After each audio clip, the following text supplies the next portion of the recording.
I'll put down. I love wasting one is an time open-ended and getting bonus bad question, grades. and the other one is writing the concept map. That's what my money's on. But like, how do you create a concept map? That doesn't make any sense. You just do concept bad. map. Draw a bunch of bubbles and write chemistry. Did you hand in a piece of paper that looks like a concept map? 10 out of 10. That's how they do it. Draw something that means chemistry. You can write the word chemistry in big bubbles and put like 4 things on the side of it. Call it a day. Putting in minimal effort into the concept map is what we're asking.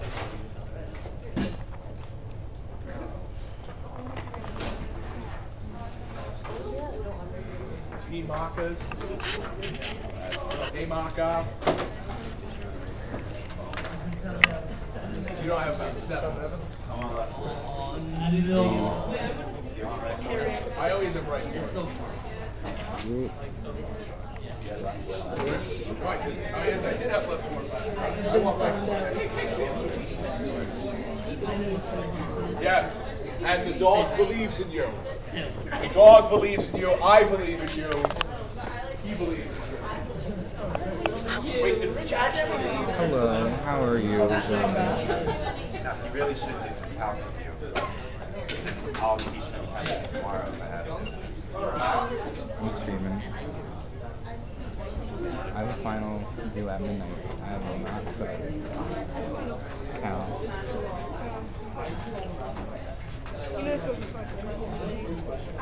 Yep.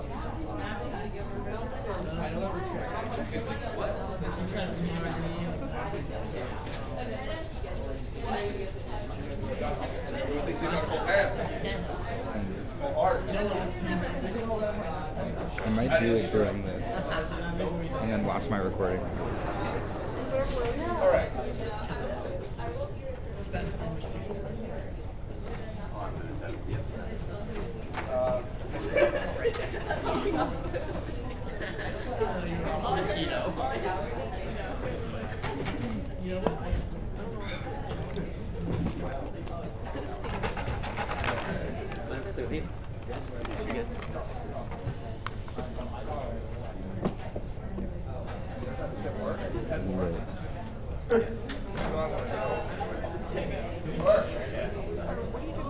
Live stream. It's a live stream. I don't have full You caught on to that. Some of the people have it. Oh, I know. That's a nice. Some people ask me for my pen. I'm like, you don't want it. You like the fact that most of our exams are at 8 a.m. All right. I like dying and being dead. If that was Full your house. Yeah. All right. Good evening, students of MA 124, those that don't care about math. Yeah, they're in chemistry too. Yes. what? And you just happen to be in chemistry. That's another filter you have to apply to. Yeah. That basically describes everybody here, right? It's one of those weird temperatures where it's like too cold to take the temperature off and too hot to keep it on. All right. So going through my little spiel here. They're all in the wash. 50 multiple choice this time. Doubling the questions, written for 2 hours. Should not take you the whole 4, but you have the whole 4. Do not rush. Take your time. Good stuff. As always, bring the pen, pencil, and scientific calculator. Exam rooms should go out tonight. They will be different than the first 4 exams. Please, please, please go to the right room. We're covering everything. So we're covering chapters 1 to 12, chapters 21.1 to 21.5, which is orgo, and 14.2 to 14.4, which is intro to reaction rates. The cover sheet is on Canvas. The only difference between this one and exam 4 is that it has rate laws on it. Scantrons, we did very good on the mock final. Yay! Good job. Give yourself a round of applause. Wait, there was a mock final. However, I was told to make it a point that 10% on 35 points, which because the finals were 35% of your grade, is half a letter grade. So, please make sure you do this right.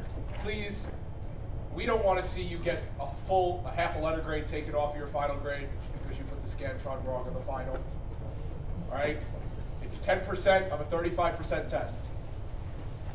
Last year's final average was significantly better that almost everybody expected it to be, which is good. We thought last year's final was a joke. That could mean that this year's final was a joke, or this year's final is going to be super hard. So we'll find out on Friday. All right, any questions on the logistics? And please note, it is an 8 a.m. exam. 8 a.m., be there by 7:50. Try. Set 10 alarms if you need to, if you're that type of person.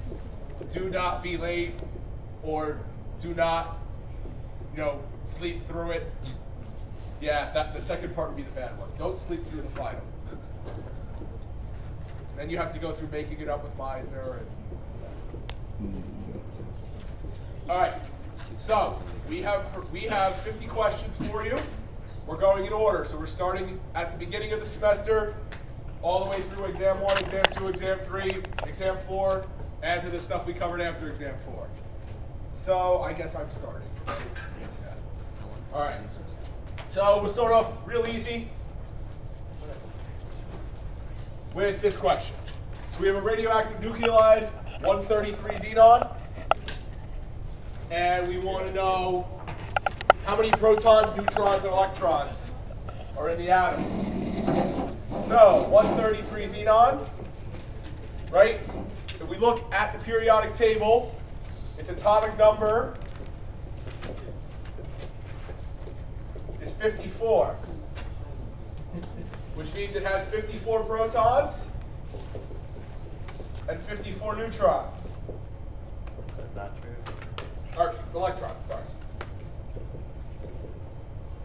To find the number of protons, we know 133 is the mass number. So we subtract 133 from 54, and that is 79. So it's 54p, 79n, 54p. Oh, you know what we forgot to do? Take out the answer. We've got to take out the answers. Oh well, that's fine. We'll do that for tomorrow. Just ignore the answers on Just this. ignore the answers. All right, so next one that they gave us, Oh, maybe we're going to do a limiting reactant problem. So remember, limiting reactant problem, there's going to be two main ways to do it. You can either take the approach of converting both of the reactants into the same product, looking at the outcome and choosing the lower one. Or you can assume one of them to be the limiting reactant, calculate how much of the other reactant you would be using theoretically if that was the limiting reactant. See if the number matches up to the one that you're given for that other compound, and then you'll be able to determine if it's excess or limiting based on if you have more given than you calculate the theoretical that you'll need, or if you have less given than the theoretical, you'll be able to figure it out. So with this one, I'm going to do the approach with assuming that one of them is the limiting reactant.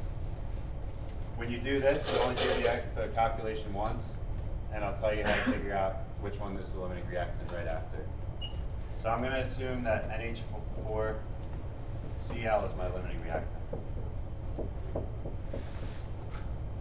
That means that I'm going to take the 54.6 grams of NH4Cl, convert it to moles of NH4Cl, then moles of the aluminum compound, grams of the aluminum compound.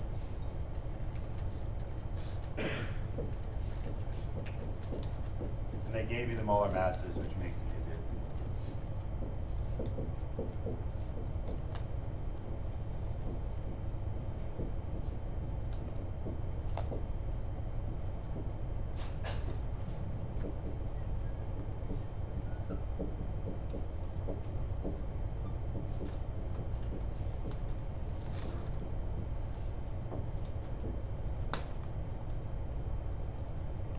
That'll give you 56.14 grams aluminum nitrite. So now we look at the amount that we're going to need for 54.6 grams of ammonium chloride to react. So if we only need 56.14 grams of Al2NO2 to react with 54 grams of NH4Cl, and we're given 62.5, that means that the remaining the difference between the two is going to be left over as excess.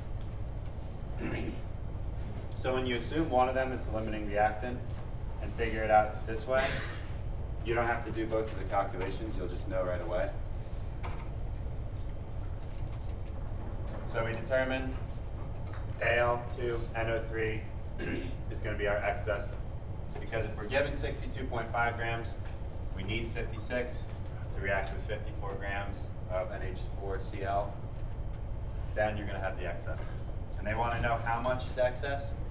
So since we know how much aluminum or Al2NO23 is going to react with all of the NH4Cl, since this is the limiting reactant, that's the excess, then we just have to take the difference of what we're given and what's theoretically going to be used, which will come out to be about 6.35 grams.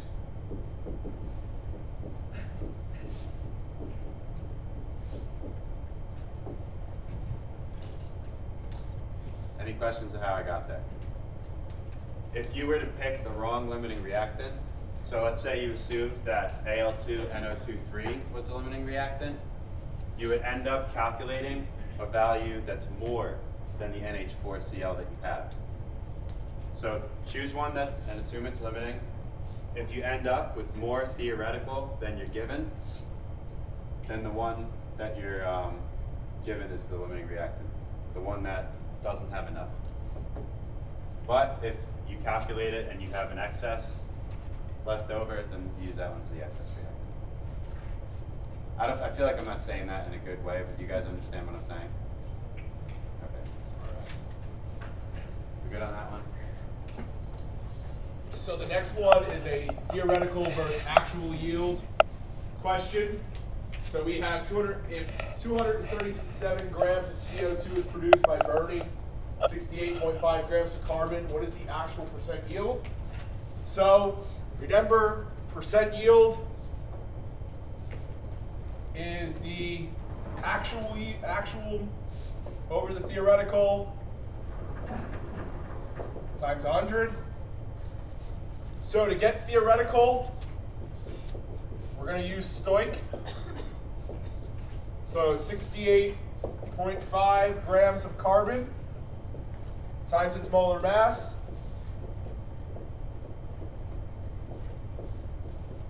Using the reaction, we got 1 mole of carbon to 1 mole of CO2. And then using the molar mass of CO2, which is 44.01, we get that the theoretical yield is 251 grams. So, percent yield, the actual in the reaction was 237. Divide that by 251. Multiply by 100. And you get 94.4. Any questions there? All right, go to 4. So, 4 is a solubility rules question. You will be given the solubility rules on the final exam on the cover sheet. All right, so please make sure you check and get this one right. We made this before the cover sheet came out, so we left it in here. But remember that chlorines are soluble except when with lead, silver, and mercury, and most iodides are insoluble as well as most leads.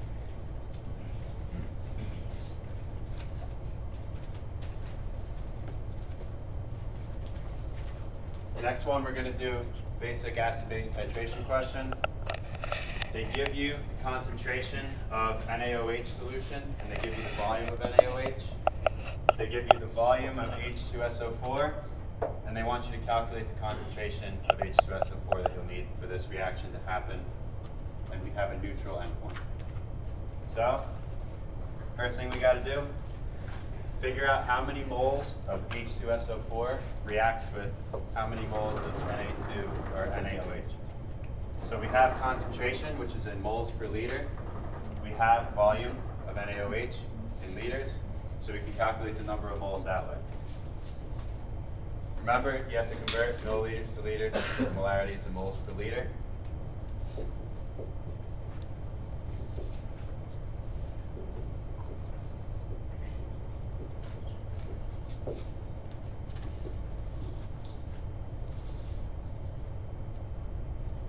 So this will give us right here the moles of NaOH. Then I'm going to go the next step using the ratio from the equation, the stoichiometric ratio, to go to moles of H2SO4.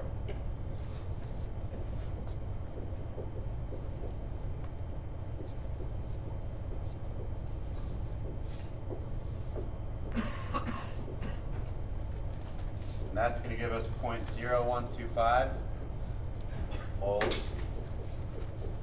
of acid. Now we have the moles of H2SO4. We know the volume of the given solution, which means we can calculate the concentration in moles per liter.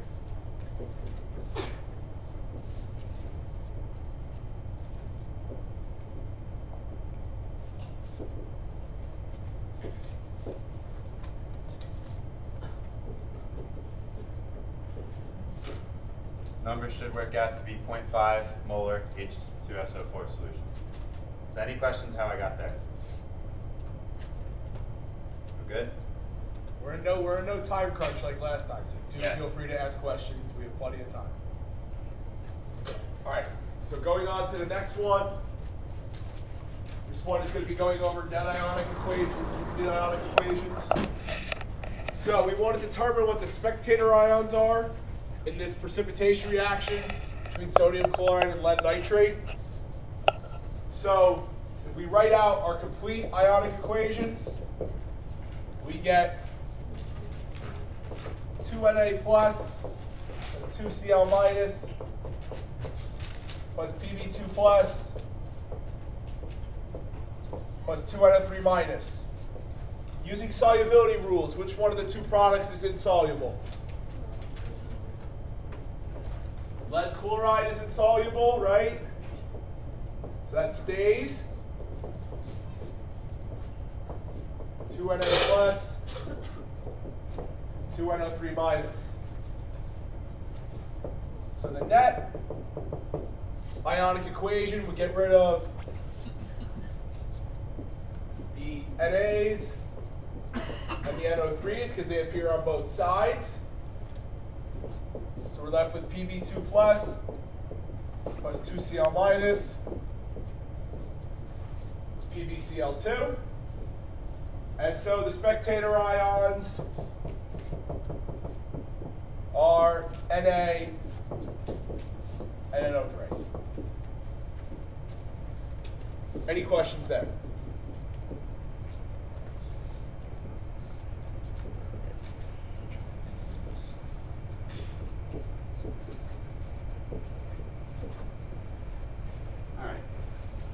Next one, it's classifying reactions. Don't look at the board, don't look at the TVs, look at the whiteboard.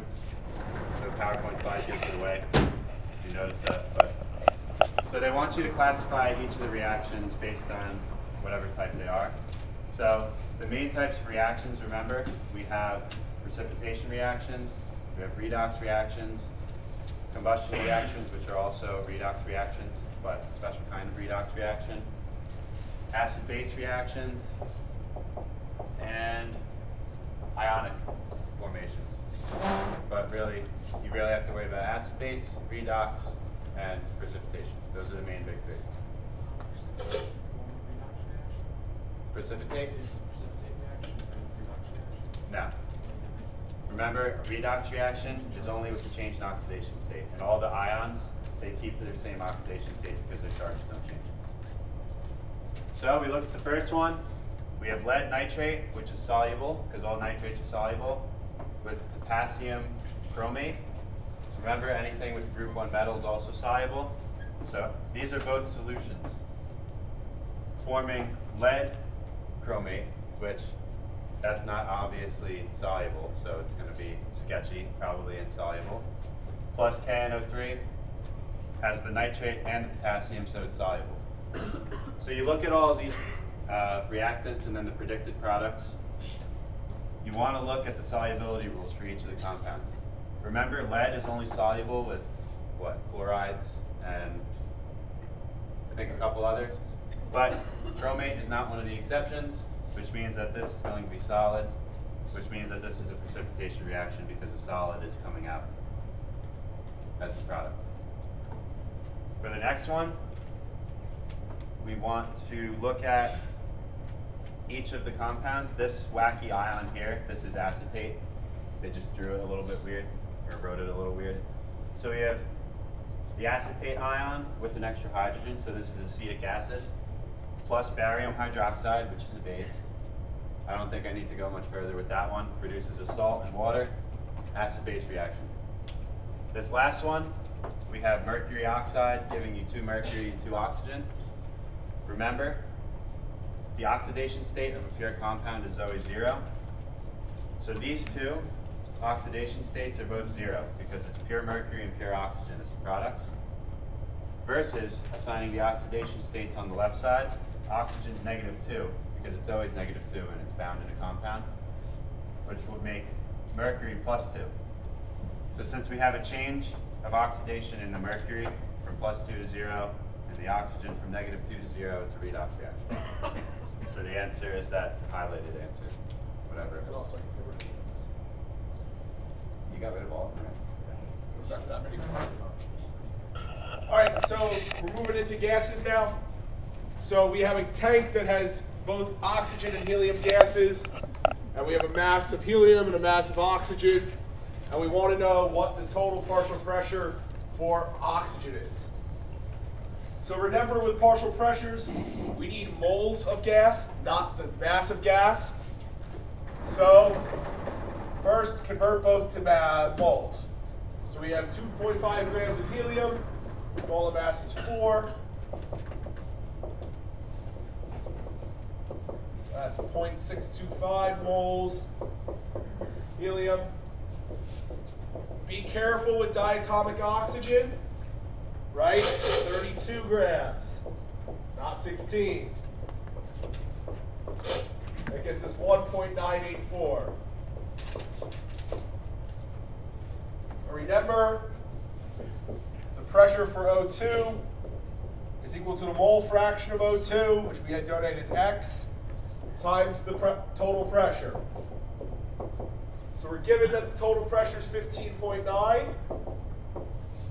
In order to find the mole fraction of oxygen, we have to take the mole fraction of oxygen over the total number of moles. So 1.984 over 1.984 plus 0.625. And that will get us 12.1 ATM.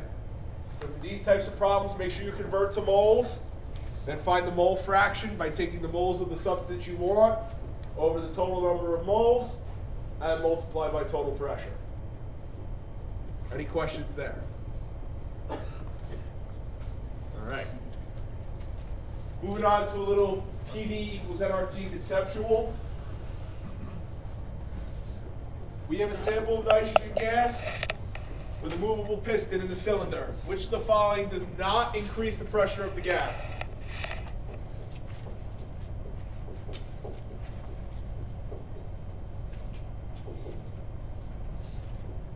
Shout them out. Why D? Right.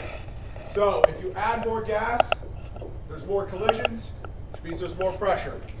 If the gas is heated, that also increases the speed, which increases collisions, which increases pressure. The piston pushes in, decreases the volume, which increases the pressure, because we know pressure and volume are inversely proportional.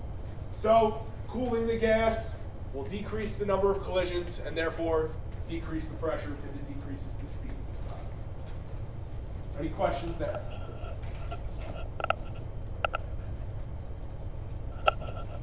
All right, so the next one, part A, is just basic gas law, plug and chug. They want you to find the moles of gaseous arsen that will occupy 0.04 liters at STP. So for part A, you have to look into it a little bit. They give you the volume directly, 0.04 liters, but to figure out the temperature and the pressure, you have to look at the fact that it's at STP. So a gas at STP, STP means 0 degrees Celsius, 1 atm pressure. Remember 0 degrees Celsius is also 273 Kelvin. So we're really given the volume, which is 0.04 liters, temperature 273 Kelvin, pressure 1 atm, and R we know is the gas constant. And we want to find N, the number of moles. So rearrange PV equals nRT, plug in the pressure, volume, temperature, and R, and you get that there are 0.00178 moles of arsen in that given volume. For part B, they want you to calculate the density of the gas. So we did a similar one at the last review for exam 3, where you have to do a substitution to figure out the density. But in this case, remember density is equal to mass over volume.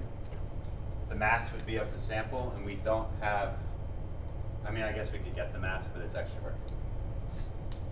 We do know the compound, AsH3, and we know its molar mass because we can calculate that. So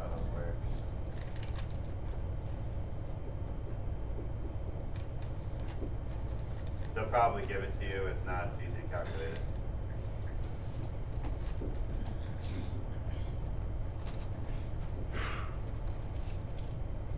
But remembering density is mass over volume, we can also say that the number of moles is equal to the mass divided by the molar mass. We can substitute N equals little m over big M into PV equals nRT, and then rearrange M and V to be M over V so that we solve for the density. Because remember, density is M over V. So, oh wait. No, that's good.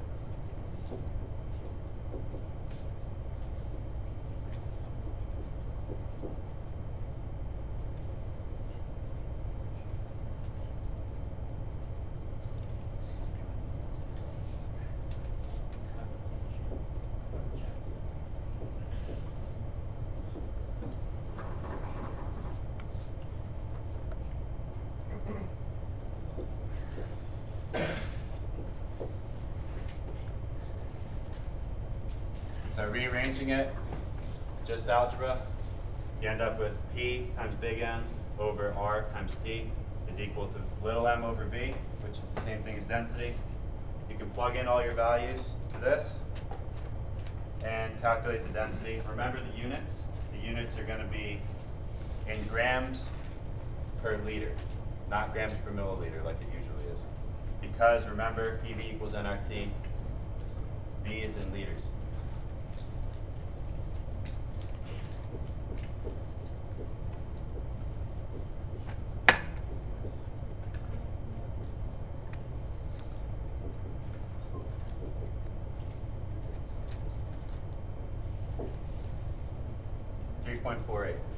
What do you end up getting? So any questions on how I got there? So one of two ways to do it. You could either A, take the number of moles of AsH3, calculate the number of grams that would be. You know the molar mass, and substitute in density equals m over v, and just solve for density directly. Or instead of finding out how many grams of AS3 or AsH3 there are, you can solve for n, or substitute m over big M for n. Resolve it so that it's in the form m over v equals a whole bunch of other things. M over v is density, so that works too. Any questions on this? All right, this problem should look very familiar. Straight from exam 4. More than a quarter of you got this one wrong, so we're going to go over it. So we have 4 flasks that are all STP, right? Which means they're all at the same temperature. Which of the following has the highest average velocity? Right. Which one has the highest kinetic energy? All of them. Yes, remember, same temperature, all is the same kinetic energy, but because they have different masses, the lightest have the biggest velocity.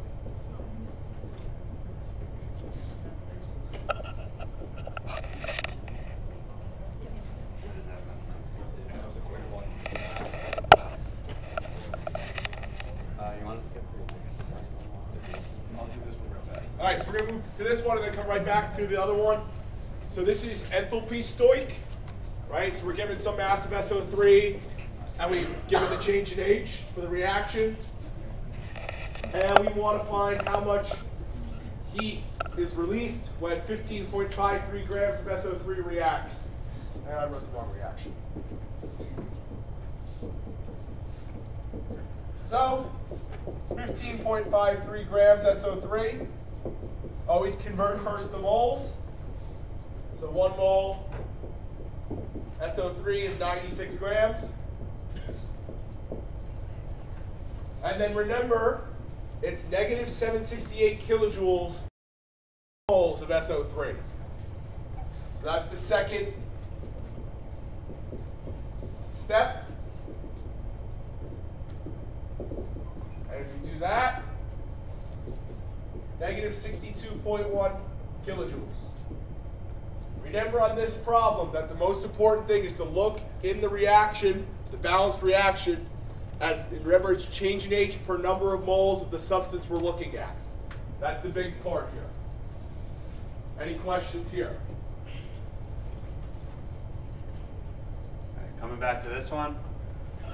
So they want you to find the standard enthalpy change for that reaction, given the fact that you have the standard enthalpy of formation for carbon monoxide, carbon dioxide, and for water.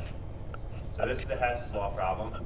You're going to have to take delta HF and write equations from those given values. So delta HF, which is the enthalpy of formation for carbon monoxide, just means that that's the energy associated when 1 mole of carbon monoxide is formed. Standard molar enthalpy means 1 mole of the substance is formed. This is exothermic because it is negative 110. But the reaction is written like this. The enthalpy of formation, standard enthalpy of formation, the reaction itself is adding all of the constituent atoms that make up the compound to yield that compound. So CO, there's 1 carbon atom, 1 oxygen atom. So I'm going to write my chemical equation as C plus 1/2 O2, because remember oxygen exists as a diatomic compound, will yield CO. Similarly, they give it to me for water and for CO2. So for water, it's going to be H2 plus 1/2 O2. Gives me 1 H2O. Carbon dioxide, straightforward. C plus O2 gives you CO2. So the reaction up top is what our end goal is because of the Hess's law problem. We have these things to work with. Remember, when you're manipulating equations for Hess's law, you can reverse the direction of the equation. So I could say that CO produces 1 carbon atom plus 1/2 O2. But if I do that, you have to take the negative of delta HF. Similarly, you can multiply it by a coefficient, but again, multiply delta HF by the same coefficient. So if we look at these, we want CO to be on the left, and we want water to be on the left. In order for that to happen with the given equations, we have to flip this equation, flip this equation. So I'm going to indicate that by multiplying it by -1. This one, we want CO2 on the right side. CO2 is already on the right side. That's good. Let's rearrange these, rewrite them, and then see where we're at as far as balancing goes. I'm going to keep all of the delta HFs. Like I'm going to try not to rewrite too much. It's just products of this reaction. It's not Hess's law. So it's just change in H. Yes. It's not. Yes, it is. I did it like Hess's law. So I'm doing Hess's law. And I still got the right answer.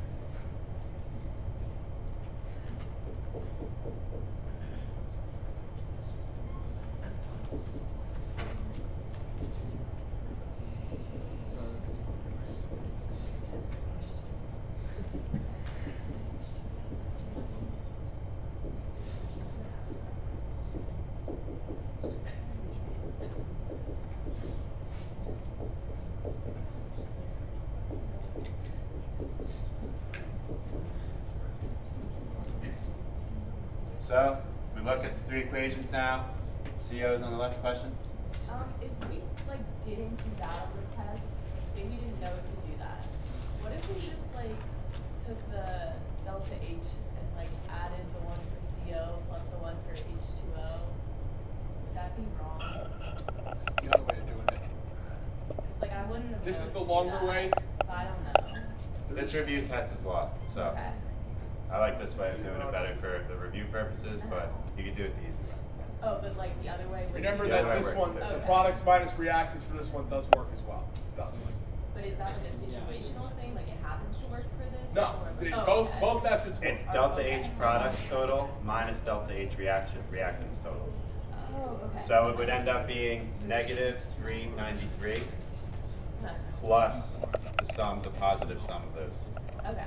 which will give you the same value, but this is doing it Hess's law way. Okay. The back? Products minus reactants, delta H, whenever you're dealing with thermochemistry, it's products minus reactants. The only time you do reactants minus products is when you're doing enthalpy calculation using bond energies. So the bond energies, it's the sum of the reactants minus the sum of the product, because it's bonds broken minus bonds formed. Yes, it is on the cover sheet. You have both on the cover sheet. Any other questions on general stuff? So how come you wrote 1/2 O2? So these equations, these are standard molar enthalpies that they gave us, which means that it's the amount of energy that is required to form 1 mole of a compound. So since we have 1 mole of CO, carbon atom, and 1 oxygen, oxygen only exists as O2, so you have to put to a coefficient. Yeah. So we look at all the things that we have for Hess's law. Everything pretty much cancels out. We have 1/2 O2, 1/2 O2 here on the right side, whole O2 on the right, on the left. Carbon on the left, carbon on the right. End up with CO plus H2O yields H2 plus CO2. That's the given equation. Delta H's, add them up. And you'll get negative 41.16 kilojoules per mole. Any questions on that? I'm sorry, did you use products minus reactants or reactants? Yes. Everything but bond breaking is product minus reactants. Good? Chem 2.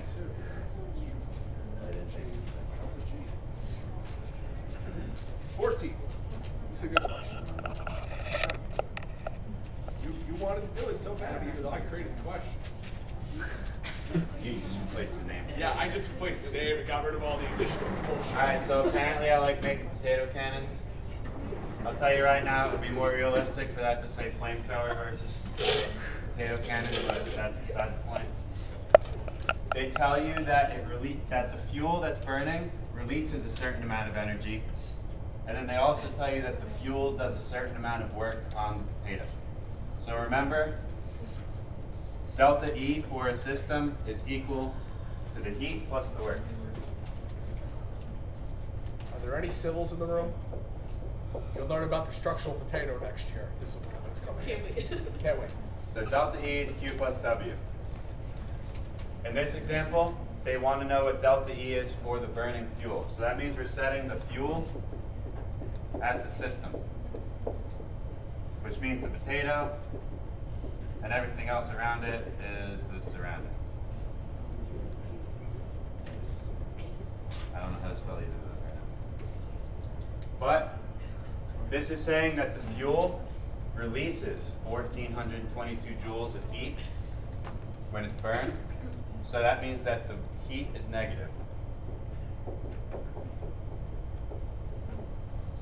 They also say that it performs 855 joules of work on the potato, which means that work is also going to be negative. Because remember, work done on the system is positive, work done by the system is negative.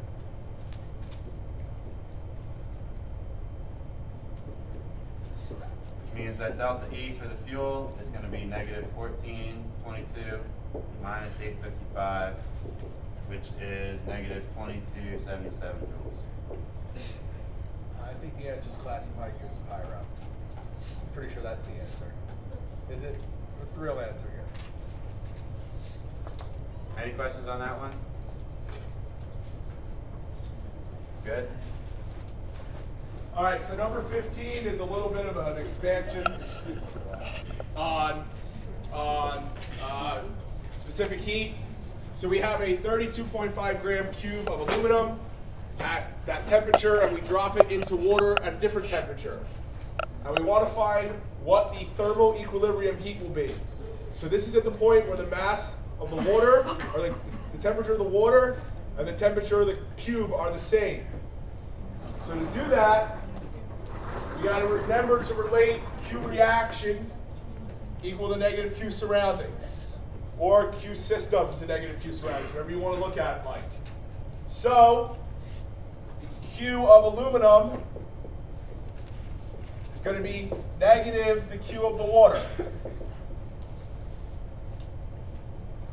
Now, just based on the specific heats alone, is this answer going to tend more towards the initial heat of water or the initial heat of aluminum?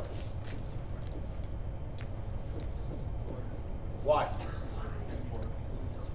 Yes, water has a much higher specific heat, so it's going to retain its energy much more than aluminum.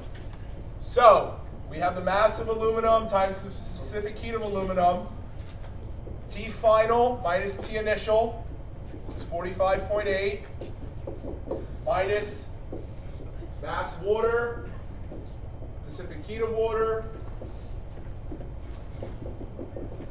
final temperature minus 15.4. Plugging in our values.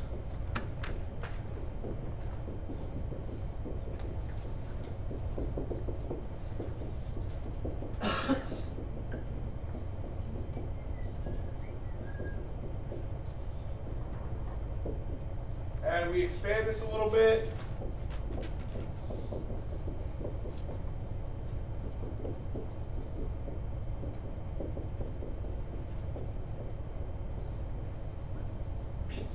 So move the 1,339 to the right, add the 440.1 to the left.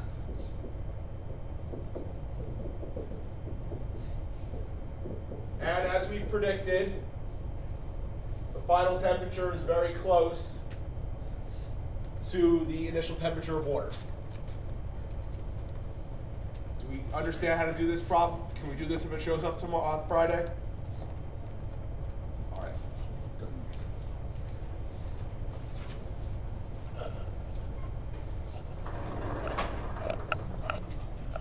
So the next problem, they give us this reaction. Magnesium reacts with hydrochloric acid to produce magnesium chloride, hydrogen gas.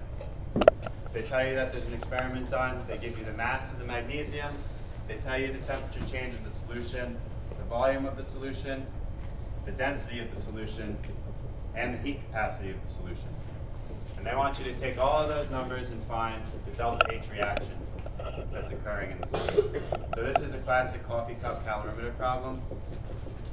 Remember, with coffee cup calorimetry, the main thing is going to be solving for the heat change that's either lost or gained by the solution, and then being able to figure out what the delta H4 reaction is based on the heat lost over the number of moles of initial reactant that you have. So we have 0.158 grams of magnesium. To find delta H reaction, we're going to need that to be in moles at some point, so I'm just going to do that now real quick.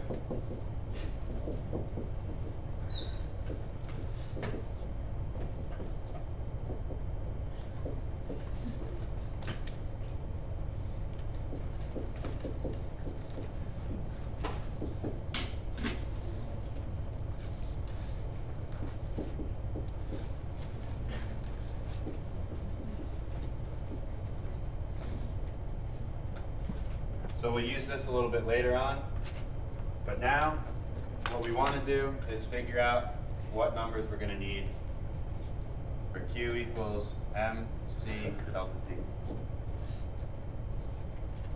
We're going to solve for Q, then we'll have the amount of energy that's evolved. We have the number of moles of magnesium.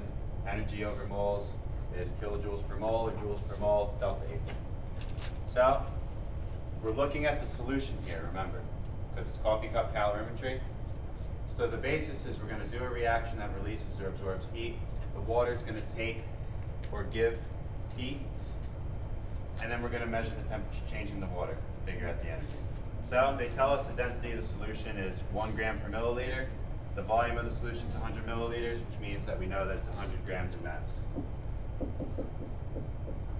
Temperature change, final temp is 32.8, initial temp is 25.6. They told you that it increases. So delta T is, I don't think I wrote it, but we know how to do that. Final minus initial. And then C, they also gave us heat capacity for the solution. Remember the units, it's in joules per gram degree Celsius, not kilojoules. So we plug all the numbers in and calculate Q in joules. Mass is 100 grams times 4.18 joules per gram degree Celsius times 32.8 minus 25.6 degrees Celsius. Units all cancel, and we're left with 3,010 joules. We have energy, we have moles. I'm going to convert that to kilojoules, say it's 3.01 kilojoules. So 3.01 kilojoules over 0.0065 moles of magnesium gives you 463.1 kilojoules per mole. Now, we're going to look at the reaction one more time because we need to determine if our sign is correct. So the water started at a temperature of 25.6 and goes up to a temperature of 32.8. If we're going to define the water as the system, in order for the water to gain temperature or gain heat, that means that the magnesium and the hydrochloric acid atoms and molecules need to lose energy, which means this is going to be a negative delta H. Any questions on this one? Question? Can you explain why sluggish it is? So the water is raising in temperature, which means that the things that are dissolved in it are losing energy. If we're going to define the system as the water and the other molecules as the surroundings. If you go the other way, they're technically going down in temperature. So I know Karchi just did a Hess's law. The next one is Hess's law. Do you want to go over it, or do you want to skip it? Skip it. All right. I say skip. That one, if you do the math, negative 104.7 if you want to try that one. You guys sure you want to skip that one? I was going to say, if I had one that I had to really like write a lot to set up, I was going to say to skip. All right, this is the last one for thermo. So after this, pace will start to be a little bit more conceptual. It'll go Go faster. to after exam these 3. ones. These are the long ones. Yeah, these are the long ones. So this one is bomb calorimetry now. So that's nice to do coffee cup and bomb back to back. So remember the basis of bomb calorimetry. We have some compound. We don't know what the heat of combustion or whatever it is, usually heat of combustion. We can blow it up inside a tiny but thick metal bomb, allow the energy to radiate into water that's surrounding it, and measure the temperature change in the water, then go backwards to figure out delta H. So with this, they tell us that we have 1.01 grams of sucrose.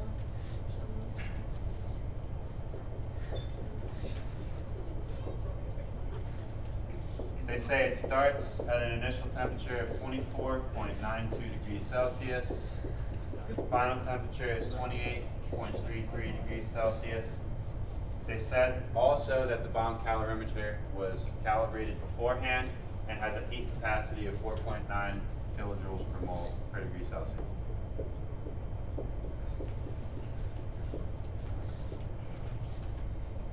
So again, if we're going to find delta H, we're going to need kilojoules per mole. We're going to need moles of C12H22O12. So let's do that real quick.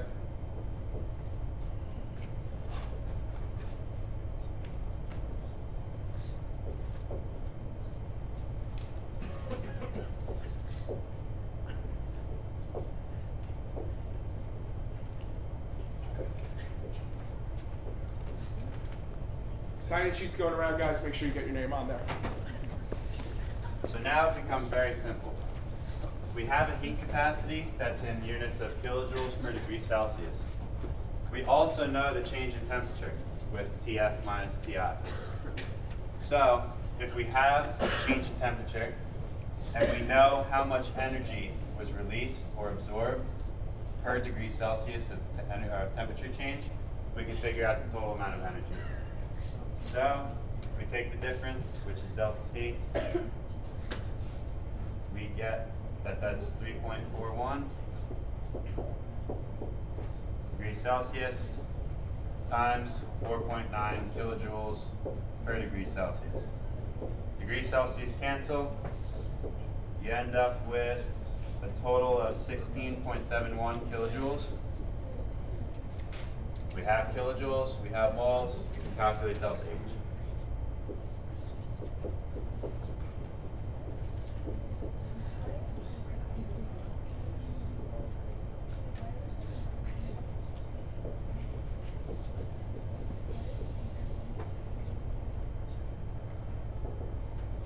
You end up with something around 6,000 kilojoules per mole. A lot of energy in sucrose. That's why we are able to do the things we do. Remember, it's combustion because it says that the sucrose is undergoing combustion, which means that it's going to be exothermic. So it's negative 5928. Any questions with bomb calorimeter in general? Good?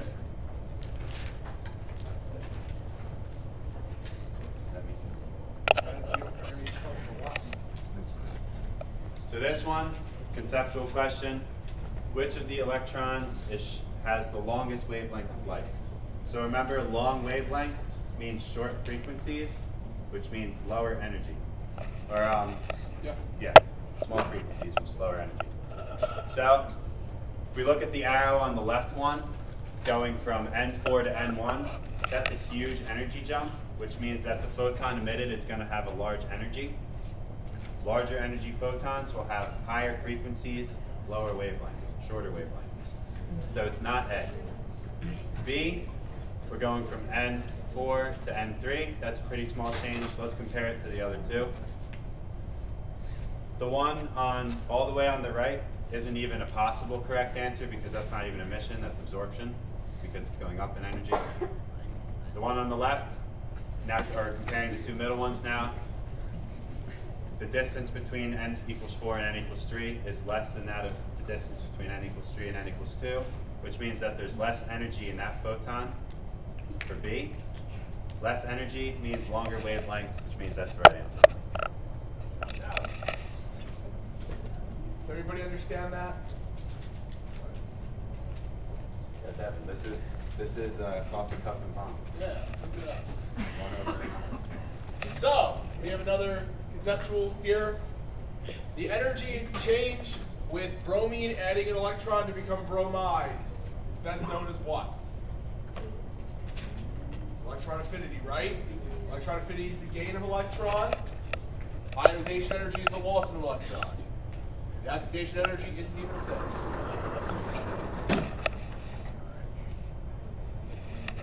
Which of the following consists of cations arranged in their increasing order of ionic or atomic ratings?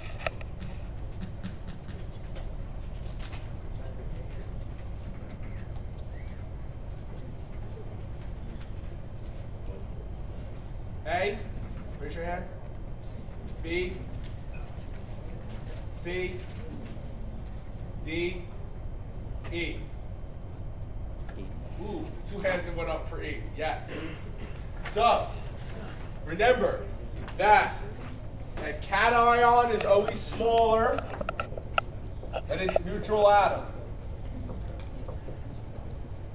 And as you gain more, or as you lose more and more electrons, things get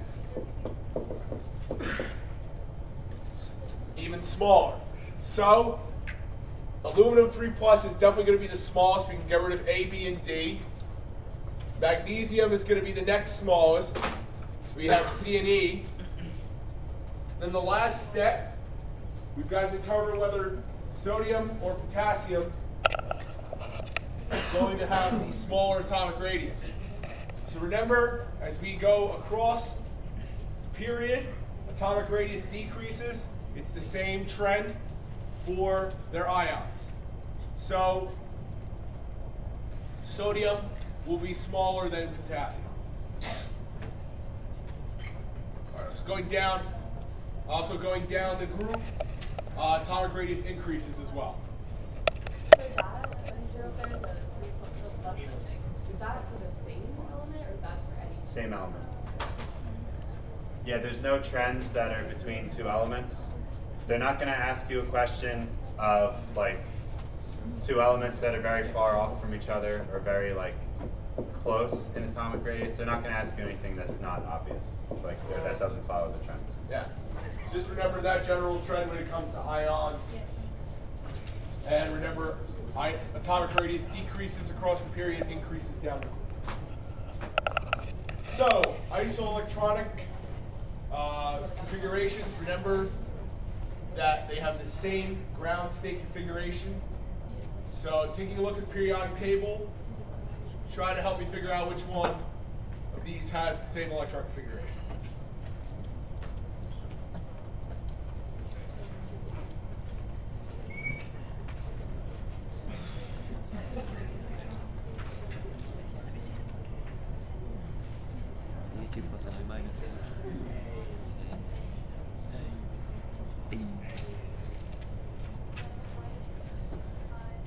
For A, I'm going to need to look at this. Yes. So for A, the barium 2+ ion and the iodide anion, they both have a xenon electron configuration. For sodium and lithium, the sodium ion has a neon, the electron configuration of neon, while lithium has the electron configuration of helium. Magnesium 2+ ion has the configuration of neon, while potassium has the configuration of argon. The sulfide ion has the configuration of argon, while beryllium has the configuration of helium. And iodide has the same electron configuration as xenon, while selenium has the same one as krypton. Sorry. Any questions there? Electron configuration should be an easy 4 points. Probably 2 questions. Easy 4 points. So this one, they just want you to write the ground electrons configuration for lead. So obviously, the nearest noble gas is going to be xenon because they don't give you any other choices. But go to xenon, which is in the 5th row. Move down to the 6th row, and we start first with the s orbital. So we have the 6s, 2 electrons filled that. The next lowest orbital, remember, it goes from 6s to 4f. So then we have the 4f, which is also completely filled because lead is not one of the rare earth metals. 4f14. Then we go to 5d. Lead is not one of the transition metals, so all of those d orbitals are filled, d10. And then 6p after that. Lead is in the same column as carbon, which means that it's going to have 2 electrons in the p orbital. So we get 6s or 6p2 on the end. Any questions on electron configurations in general? So xenon, we're doing the noble gas configuration. All the way up till xenon, then we start with the 6s because after xenon, we have cesium. Cesium is in the 6th row. 6s orbital, we fill it with 2 electrons. Then we move to the 4F. That's filled too because it's not one of the actinides or lanthanides. After that, 5D, also filled because it's not a transition metal. Then we look at where lead is on the right side of the periodic table, where in the P block it is, to figure out how many electrons to put there. It's in the same group as carbon, which means put 2 electrons. You're never going to read the periodic table like a book. It is a book. It tells you everything you need to know about chemistry. Literally everything. It is my Bible. The funny part is that's actually true. 100%. So good conceptual, which one of these processes is exothermic? Remember, what is the definition of exothermic? Loses negative. Exothermic means that energy is released. So if we're defining our system here as the, you pick an A? Are you questioning it? A is Does correct, anybody right? agree with him on A? Yeah, it's right. You think A? You think It is A? So think about it this way. When water is freezing, the solid water, or ice, is colder than liquid water because it has less energy. The molecules are moving slower. That's why it's able to form a solid. So in order for it to go from a liquid to a solid, which is freezing, it needs to lose energy, which means that that's an exothermic process. The other ones are all endothermic. So evaporating alcohol, to go from liquid to gas, you need more energy, so that has to absorb. Defrosting frozen food, solid to liquid, also endothermic. Warming milk, if you didn't get that one, then I don't really know why you're in chemistry. Subliming dry ice, solid, gas, also increasing energy. Warming milk, you're going to tell me that heat is released when it says that it's warming milk. I don't believe that. All right, this is another good one, and you can count on something very similar to this being on the final. Which of the following is a reasonable value for the first 4 ionization energies for aluminum? Now, how many electrons does aluminum have to lose before it becomes stable? 3, right? So where should the jump be in ionization energies? Between 3 and 4, right? Which one of those matches that description? B, very good, right? Remember, it's most stable at the noble gas configuration. It's going to take almost 10 times the amount of energy to release an atom or an ion from a noble gas configuration than it is from anywhere else, right? So remember, you're trying to find the number of electrons it needs to lose to get to a noble gas atom, and then it's the next one after that should be the big one. Are there any questions?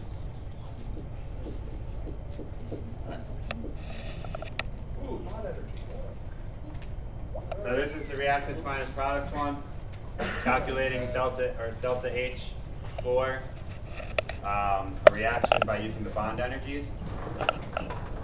To do this kind of problem, we're going to have to utilize Lewis structures so that we can accurately count up all of each kind of bond.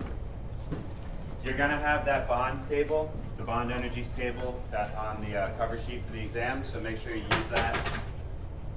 These are the only 4 that we're going to need. This one's pretty simple and straightforward.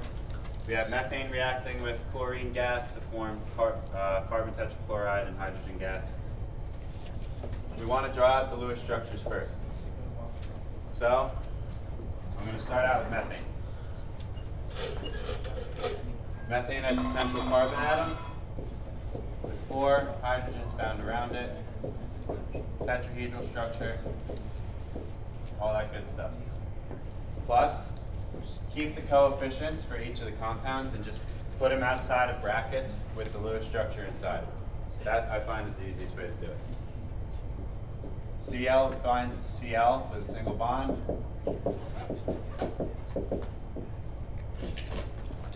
Then we move carbon tetrachloride. Looks the same as methane, but with chlorides instead.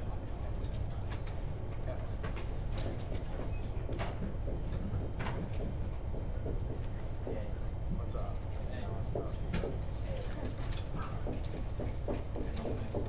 Don't worry, the last 10 questions are going to take 10 minutes. So these are all the Lewis structures that we have. remember, you want to count up the bonds and total up the amount of energy in each compound by itself. Then multiply by the coefficient. So with carbon or methane, we have 4 C to H bonds. So that's going to be 4 times the value for the CH bond, which is 414. Also remember tomorrow, if they give you a C to O double bond and it's in carbon dioxide, make sure to use the right one, because there's 2 different. It's 799 in carbon dioxide, right? The exam is not tomorrow. Why? Did I say tomorrow? Yeah. All right, well, to me, all this shit is tomorrow.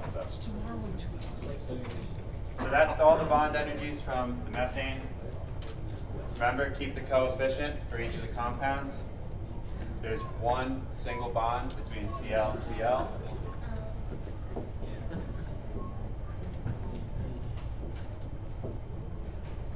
So now we have the sum of the energy of the bonds broken. Now we want the energy of the bonds that we formed. On this side, we have, for carbon tetrachloride, 4 C to Cl single bonds. That value is 339. Plus, keep this coefficient. There's 1 H to H bond there, 436.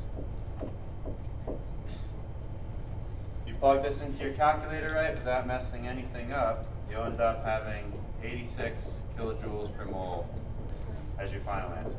Negative 86. What? Negative 86? Yeah. Negative. I put the negative on. So remember, this one's reactants minus products. Remember. Calculating bond or delta H with bond energies, bonds broken minus bonds formed. So reactants minus products. All right. Using the Lewis dot structures, predict the, we'll go with its molecular shape of OF2, we should have specified. So, remember to count up your electrons. Oxygen has 6, fluorine has 7, there are 2 of them, so we have a total of 20. Remember to put the least electronegative atom in the center, so we're going to put O. We'll surround it by 2 F's and complete the octet. So we have 8 here, 8 here as well. That leaves us with 4. Those 2 lone pairs will complete the octet around oxygen, and as well as give us the total amount of valence we need, valence electrons we need. So remember from table 10.1 that 2 bonding groups, 2 lone pairs. The electron geometry would be tetrahedral, and the molecular geometry would be bent. Are there any questions here? I heard somebody say it's very similar to H2O. You're right. Are there any tips that like we can know like whether or not to put a double bond or have one? With most fluorines, keep a single bond. Okay. Any of the halogens are going to be a single bond. Fill their Because they octets already have first. 7, they only need 1. It's only going to do a single bond. Do we have to remember all the shapes? Like, what does Yes. octahedral look like? You will not have table 10.1 on the cover sheet. So you need to know the molecular. Do you play D&D? Octahedron's D8. 8 sides. All right. Yes. Yeah, that's why I just gave you. Oh. All right. The answer technically they want molecular, but since I didn't specify, just give both. They will tell you. It'll only be one. They will tell you 90% of the time it's going to be molecular, but check. Read the question. All right. Remember that electron. Go ahead. Remember, if oxygen's in an ion, it's negative. So is fluorine. So the only 2 ways those 2 are going to bond together is if they're covalent.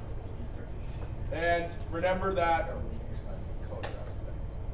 electron groups just account for the total number of bonding groups there.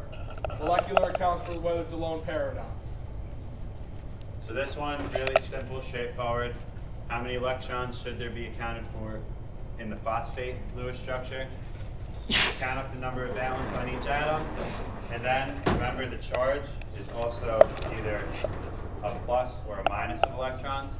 So since this is a negative charge, that means that there's excess electrons to give it that charge. So we have to add 3 extra electrons. So 5 electrons with phosphorus, 6 in each of the oxygens. That's 24 plus 5, 29. Plus 3 more gives you 32. D. Any questions with that one?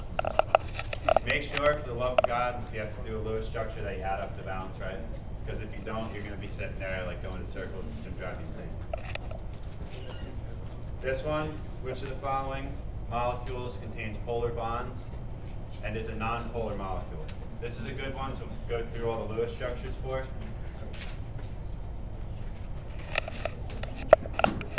So we'll start with carbon tetrachloride.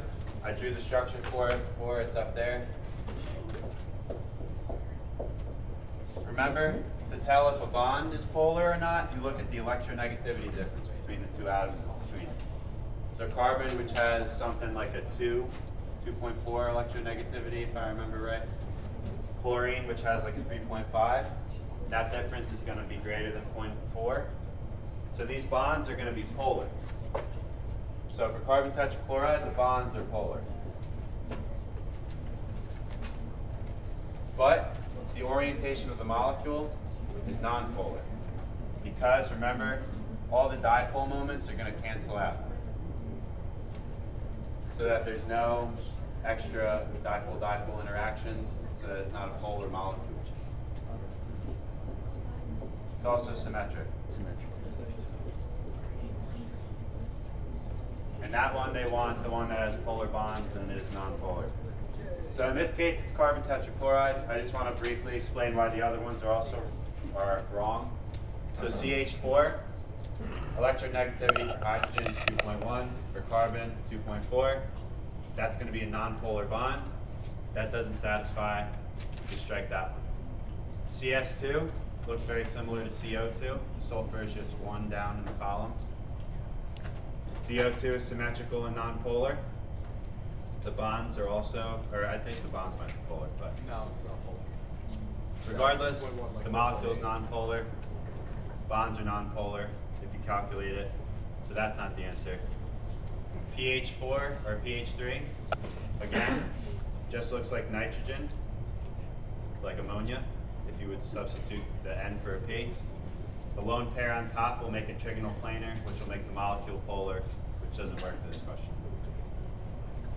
So remember, the polarity is based on the polarity of the bonds, and then also the orientation in space and the symmetry of the molecule. All right, so this one is going to go over resonance structures. So we're going to draw the Lewis structure for the nitrite ion, and we're going to realize after drawing the first one that we can draw resonance structures. So first thing I did was calculate the total number of valence electrons we have. Make sure you add an additional one because it is a -1 ion. So start with the least electronegative element in the middle, and then let's just put a single bond to each of the O's. Now, if we were to put a lone pair here, right, and then try to complete the rest of the octets for oxygen, we'd have 8, 16, 24, but then an additional 2. So we'd go over. So that's not good. So what we should do, we can counteract that by making 2 of the bonds to oxygen double, leaving 1 single. Completing the remaining octets of oxygen, we have 8, 16, 24. Now, we can move these double bonds around the structure. So, it can also look like this.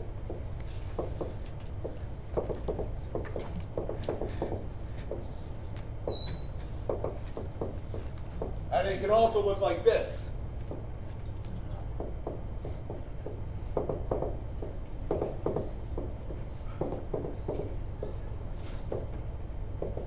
I would just move one of the double bonds to a lone pair on one of the oxygens. What? You can draw single, pair, single.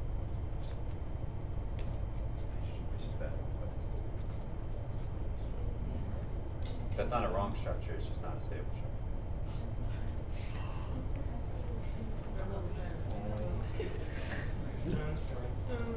What? That's what it really is. I mean, there's four. No, formal charge. Formal charge. It's just one. There's only one double then. Yeah, that's fair. Oh yeah. Oh, there we go. They resonate between different. Well, sometimes even up. All right, Karchi's right. Yeah. What?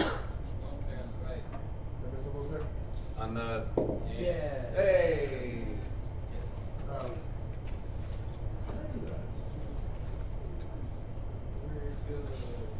technically works, but better to have 4 than the expanded octet. Why does it work? What? Why is what I drew better? What, you drew better? Yeah, you want to go through formal charge? I mean, you should say. We have a formal charge problem. We can make this into a formal charge problem. Let's do it. All right. Why the fuck not? So, why is this one wrong compared to the other one? Sorry, the dog does not believe in you anymore. You're all gonna fail. So, They're both right, but one of them is better than the other. So, for this one, nitrogen, 5 electrons, right? Minus 0 lone pairs, Hey, Dad, 1/2 of I was 10. right, by the way. 0. I The consulted first- to Google and it says I'm right. These 2 oxygens with the double bonds. 6 minus. 7. Shit. You're wrong. We're gonna make this formal charge problem. Right, but We're not gonna do the formal charge that one I one's have still is going to work later. out better. This one's good. That one's still going Good. to work out better because. But we're gonna go over formal charges anyway. So can we skip them? We're gonna skip the Nah, one I we had can for do formal that. charge was bad. This is good. This is good. We better. came up with this. 4 plus 1/2 of 4. So that's 0. And then the oxygen with a single bond would be 6. It's -1. So that meets. Central atom is 0. Sum of the formal charges is 1. This one, nitrogen has 5 minus 0, 1/2 of 8, which is a +1. The single bond oxygens have 6 minus 6 plus 1/2 of 2. So it's a -1 times 2, which is -2. And the double bond is 6, 4, 1/2 of 4. So 0. So it also works.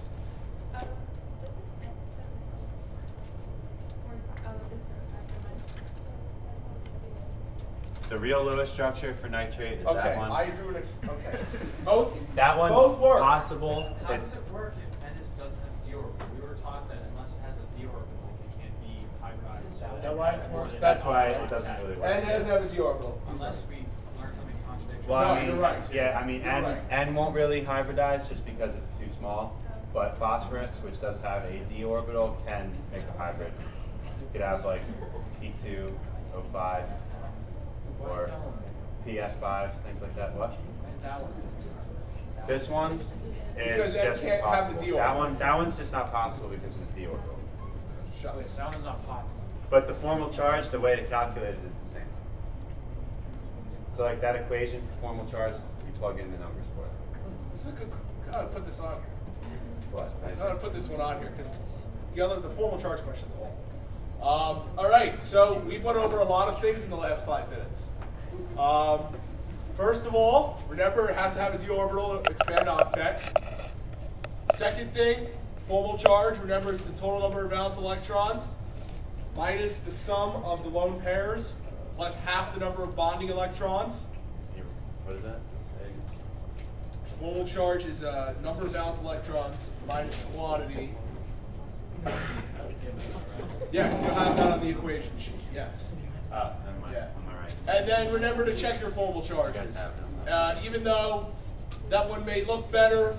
We can't have the expanded octet for N, so it's going to be the one on the big board. All right. I proved significantly wrong. Let's go to one I think I'm going to get right.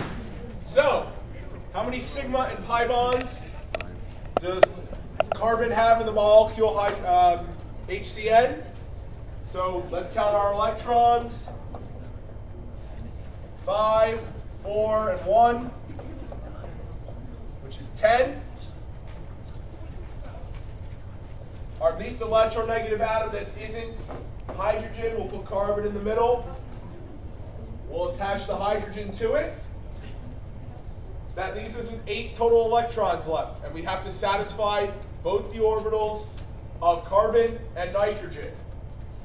In order to do that, we have to put a triple bond there. So, remember, a single bond is a sigma bond, right? A triple bond is a sigma and 2 pi bonds, and a double bond is a sigma and a pi bond. So adding together, 2 sigma, 2 pi. Any questions there? Anytime it's a multiple bond, so double bond, triple bond, the extra ones are always pi bonds. Best way to remember it. The first bond is always a sigma, any additional are always pi. So with this one's a little bit more tricky to think about. They want you to figure out which compound has the best lattice or the highest lattice energy. But the only thing that we have here is we can look at these compounds and notice that they're going down the periodic table. So we have magnesium, underneath magnesium is calcium, strontium, and then barium on the periodic table. So we know that the atomic radius increases as we go down a row, right? All of these alkaline earth metals are bound to the same compound, sulfur, and they're all ionic. So now the question is, which one of these compounds is going to need the greatest energy to split it apart into gaseous ions? Think about if you've ever had physics before, the laws for electric force. If you have 2 opposite charges, the closer they are together, the stronger the force between them is going to be versus having them further away. So, since magnesium has the smallest atomic radius, sulfur has the same atomic radius all down the row, because they all have sulfur. That means that the shortest distance between the nuclei is going to be with Mg and S.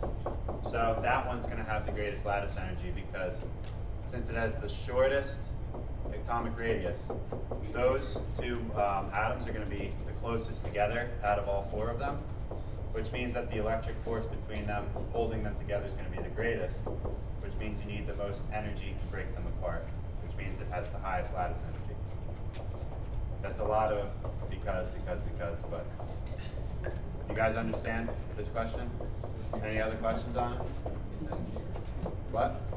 Mg, yeah. Go ahead and skip the next one. Next one was the formal charge one. It's kind of a boring one. Go back just for 1 second. It's a very boring problem. You guys have seen CO2 Lewis structure for it 50 times by now. Just remember that if you were to do the formal charges on the oxygens in the second one, they'd be -1 and +1, where in the first one they're both 0. So that is why the first one would be more advantageous than the second. So this one, what's the hybridization around xenon and xenon tetrachloride? So you might look at it, think it's tetrahedral, say that it's sp3, but you're wrong. What you have to do is consider the valence electrons and consider the Lewis structure. Remember, xenon's a noble gas, which means it has 8 valence electrons. Chlorine has 7. So we're going to have a total of 28 plus 8, which is 36. So we have 36 electrons to spread around 4 atoms and then the central atom. So let's start with the Lewis structure. We'll put xenon as the central atom. This is one of those rare cases where the noble gases combined with things.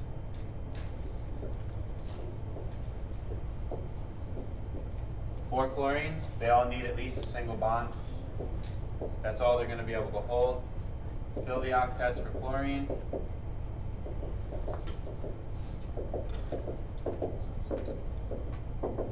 And then we count up how many electrons we use. 2, 4, 6, 8, 10, 12, 8 times 4. We got 28 total, or 32 total. It's final season. Yeah. Took circuits today for 4 hours.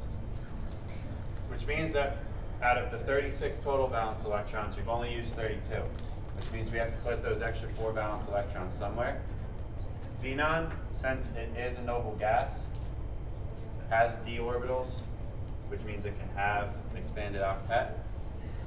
So we'll put the extra 2, or the extra 4 electrons as 2 lone pairs around xenon. So there's 6 binding groups around this central xenon atom. 4 of them are binding, 2 of them are unpaired electron groups. So what would the shape of this molecule look like? That's the electron configuration, is or the electron orientation. What? Square planar. Good. It'll look like a square with 2 lone pairs on the top and bottom of the square. So Good. then the hybridization of octahedral is? sp3d2. All right, moving on to everybody's favorite, lattice energy. Yay. So this time it's rubidium and chloride. And we want to figure out the lattice energy between those two. So, as we've kind of been going over with exam 3 and exam 4 review, if you're stuck, let's look at it like a Hess's law problem. We have the sublimation of rubidium solid into rubidium gas. The first ionization energy for Rb, remember it releases an electron. The bond dissociation energy, so going from Cl2 to 2Cl. The electron affinity for Cl, the gain of an electron. And then the change in H for the formation of RbCl solid from its states is that. So, in order to do this, we need to first remember the definition of lattice energy, which is the ions in its gaseous state forming a solid. So it's rubidium plus gas plus chlorine minus gas produces rubidium chloride solid. Now to do this, we would have to flip all 4 of the change in H's in here. That would get us Rb gas to Rbs. Rb gas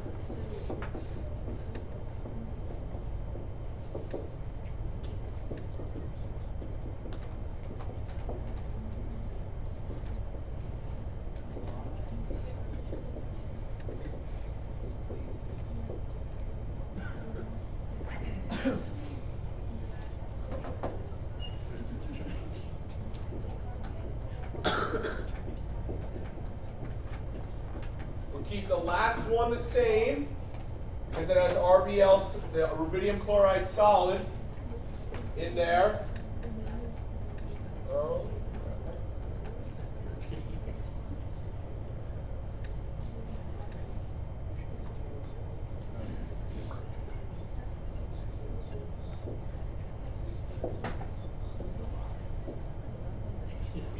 So we're left.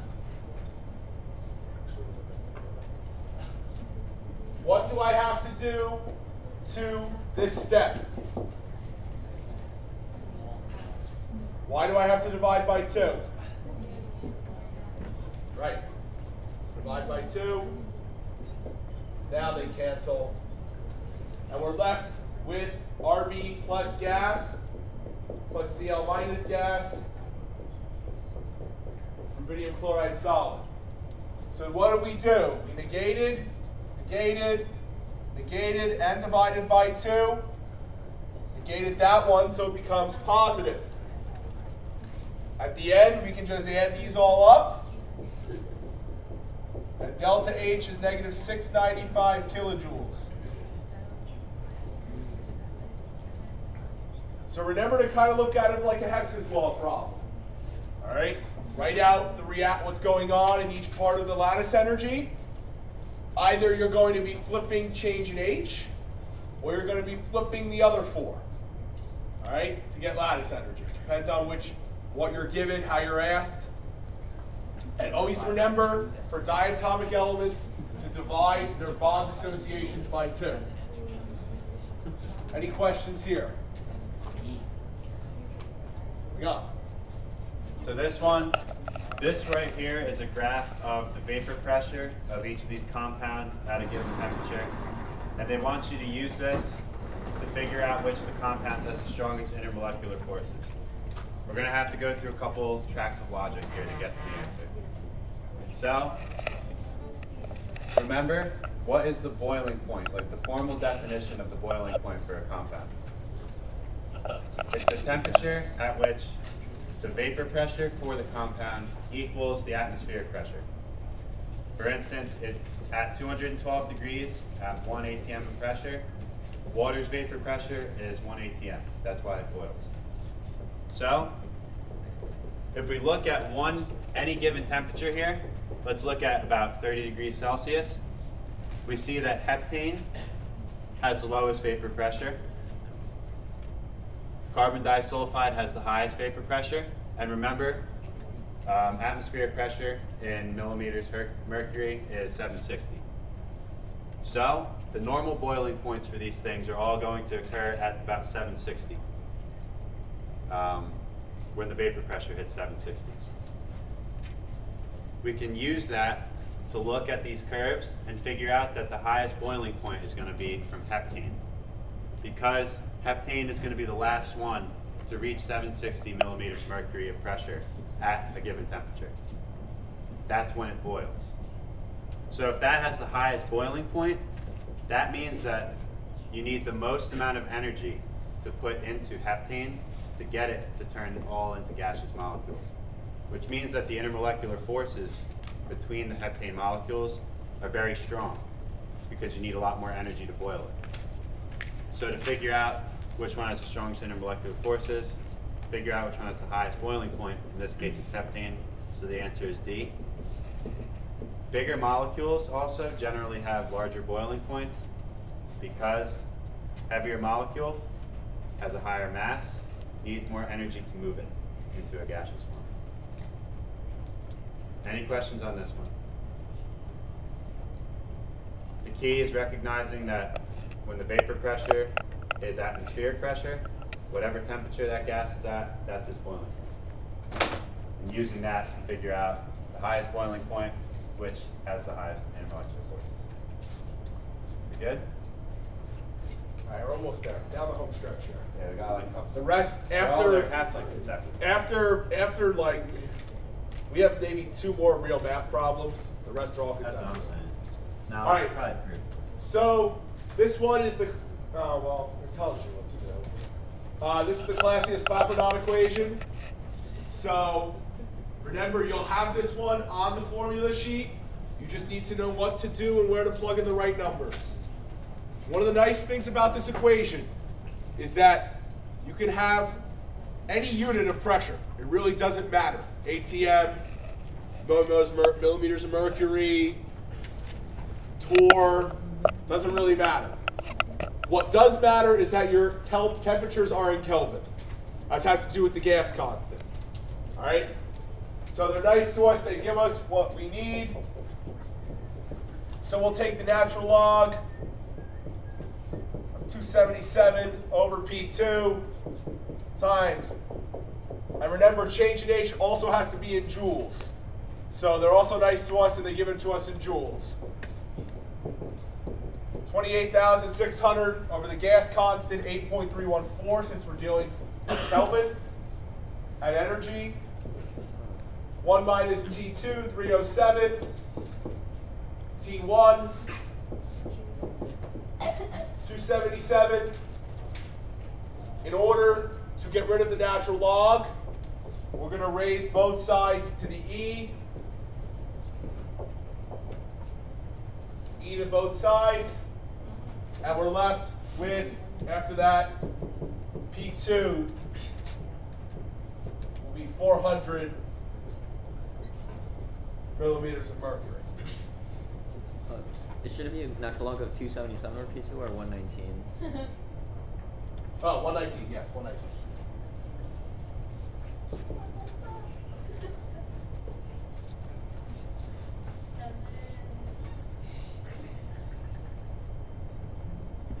That's good. Are you good? Yeah. I just don't understand that. Okay. So this is the Clausius-Clapeyron equation.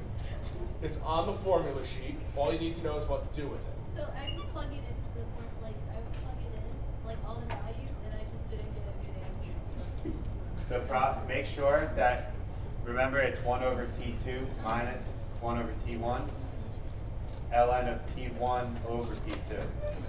So make sure you keep the right temperatures and the right pressure. Yes, just make, pressure can be in any That's gonna be the units. key. Make sure you put the right Like, ones if where. I'm putting that in my calculator, when I calculate the right side first. What I would do first is the 1/overs. Do the 1/overs first, then multiply by that, raise it e to that, whatever power that is. We'll get rid of the natural log on Did the you go right through side. log rules, like algebraic log rules? And then it just didn't get good. Maybe I'm stupid. Remember, ln of A over B equals ln A minus ln B.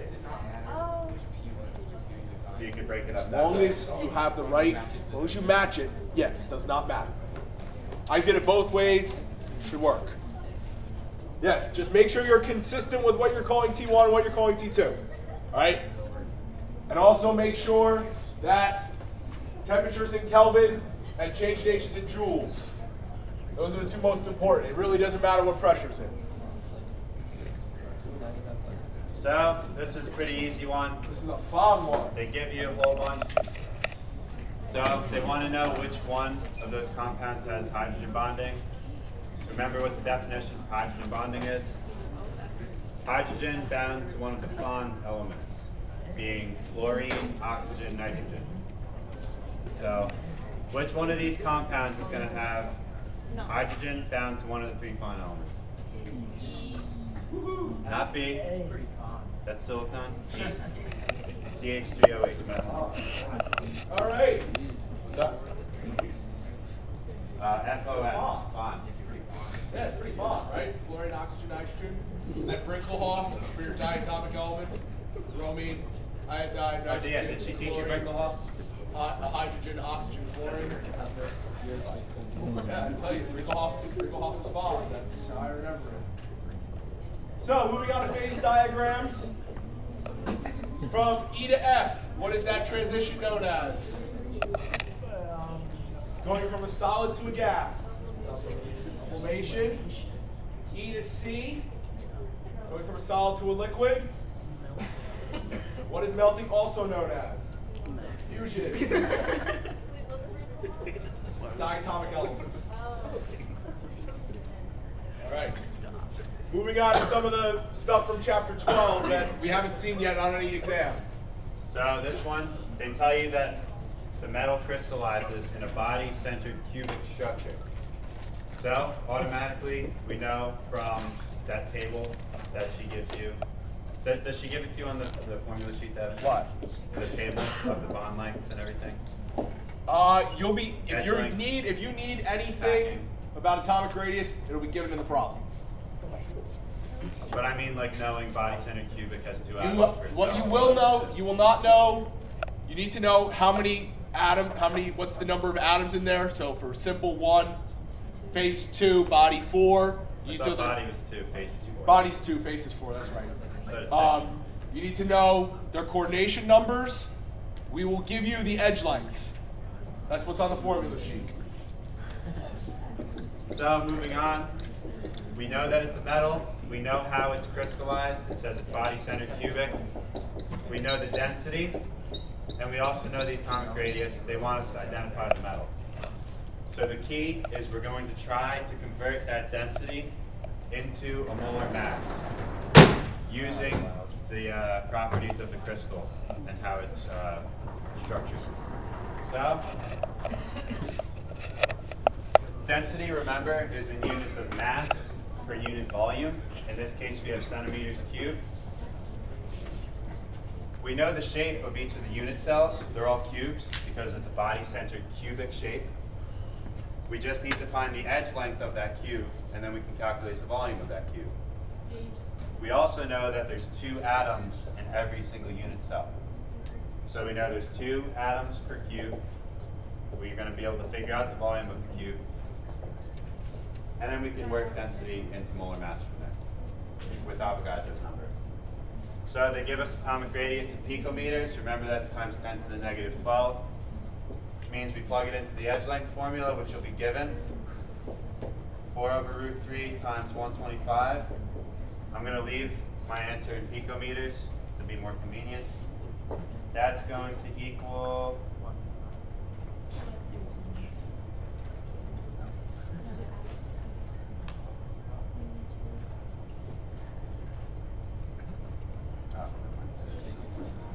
I'm going to convert everything to centimeters to make it easier.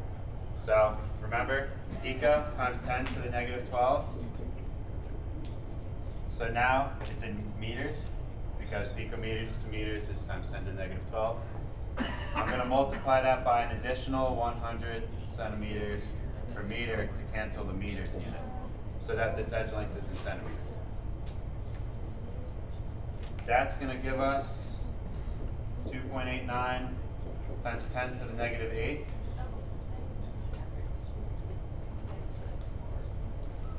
From there, now we know the edge length of the cube, which means that if you cube that number, we'll have the volume. We already put it into centimeters, so cubing it will give us centimeters cubed. So that volume is, I didn't actually calculate it, I just wrote it. Plugged it all in the calculator.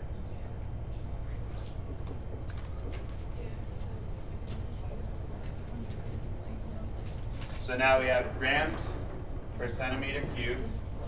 Now we know the volume of each unit cell, so we can calculate the number of grams in each unit cell. So we'll go 7.18 grams per centimeter cubed times 2.89 times 10 to the negative 8th. In parentheses, cube it, because that'll be the volume. Centimeters cubed. That'll cancel that unit out. Now we just have a mass in the unit cell. We want to go from mass into moles, because remember, our end goal is molar mass, because the molar mass is unique to each and every atom. So that'll help us identify the metal. Remember, 6.022 times 10 to the 23rd atoms per mole. So now we have grams per mole, but now we have to cancel out the atoms. We know, since it's body-centered cubic, that there's 2 atoms per unit cell. So we'll divide it by 2.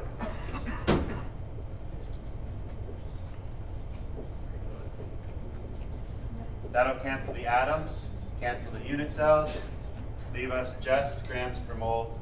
Plug all these numbers into the calculator. You get that it's 52.18 grams per mole, which means that the metal is chromium.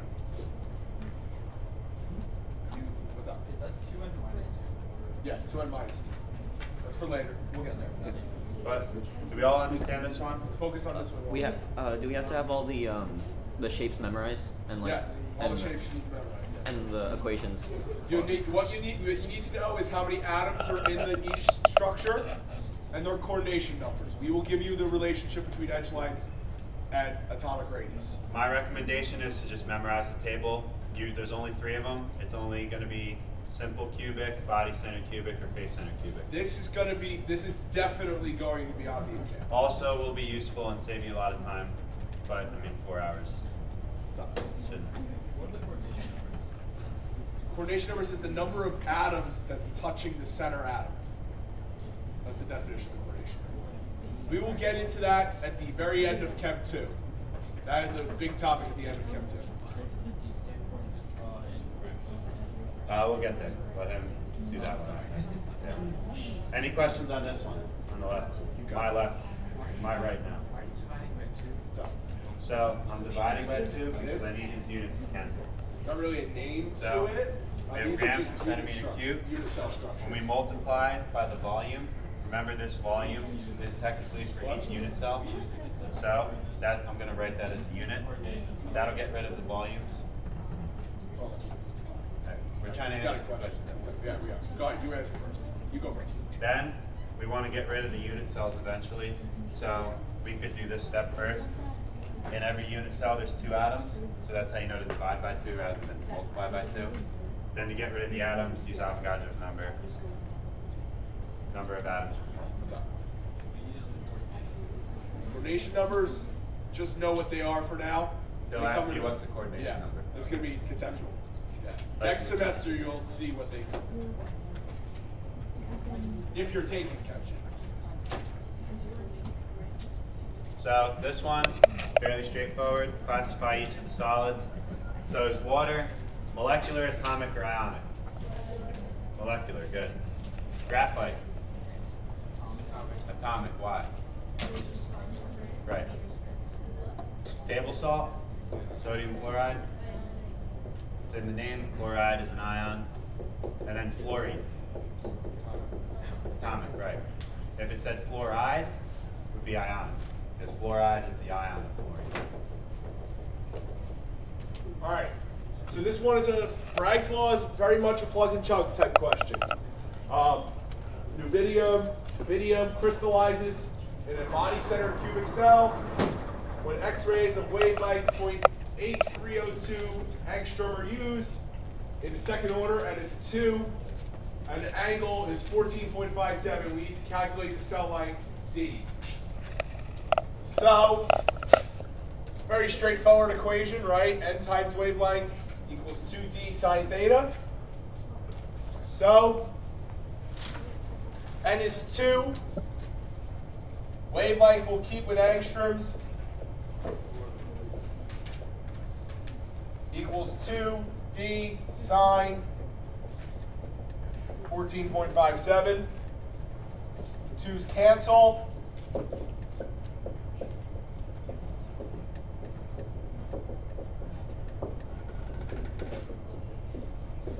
And we're left with D is 3.3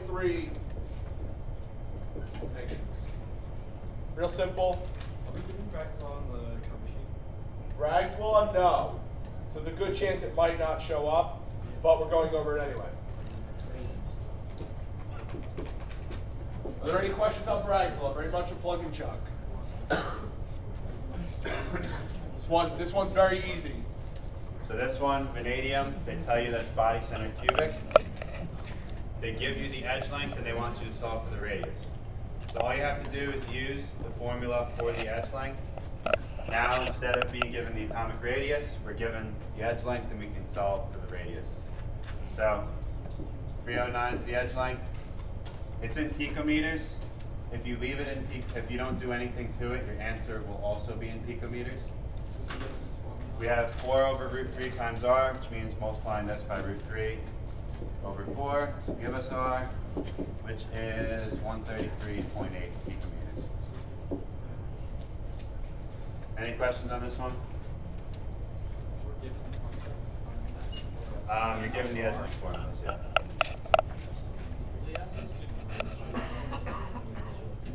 Maybe check just, picometers 10 to the 9, 10 to the negative 9. Wait, what? Or no, 12? 10 to the negative 12, sorry. sorry. 10 to the negative 12. Yeah.